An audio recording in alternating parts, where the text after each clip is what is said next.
ఓం నమ శివాయ.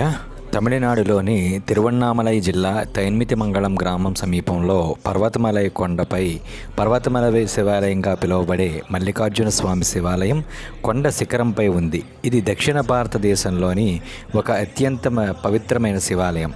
2000 సంవత్సరాల నాటి ఆలయం కింద ఈ ఆలయాన్ని చెప్తారు. ఈ ఆలయానికి తలుపులు ఉండవు. అమ్మవారిని శ్రీ అఖిలాండేశ్వరి అమ్మవారిగా కొలుస్తారు. ఇక్కడ పూజారి ఉండరు మరియు భక్తులు స్వామివారికి పూజలు తమతో తెచ్చుకున్న ద్రవ్యాలతో స్వయంగా తమ చేతులతో తాము చేయవచ్చు. ఇక్కడ కొండ ఎక్కుతుంటే 700వ మెట్టు మైల మార్గం దగ్గర కుడివైపు భాగంలో మనకు చిన్న సందులాగా కనిపిస్తుంది.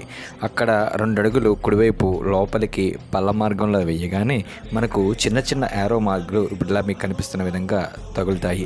ఇలాగా 20 నుంచి 30 మీటర్ల దూరంలో లోపలికి వెళితే మనకి కొండ కింద చిన్న శివలింగం అక్కడ దర్శనమిస్తుంది. ఇక్కడ పర్యావరణం చూస్తే చాలా అందంగా మనసుకు అప్పటిదాకా కొండ ఎక్కిన అలసట మర్చిపోయేలా అనిపిస్తుంది.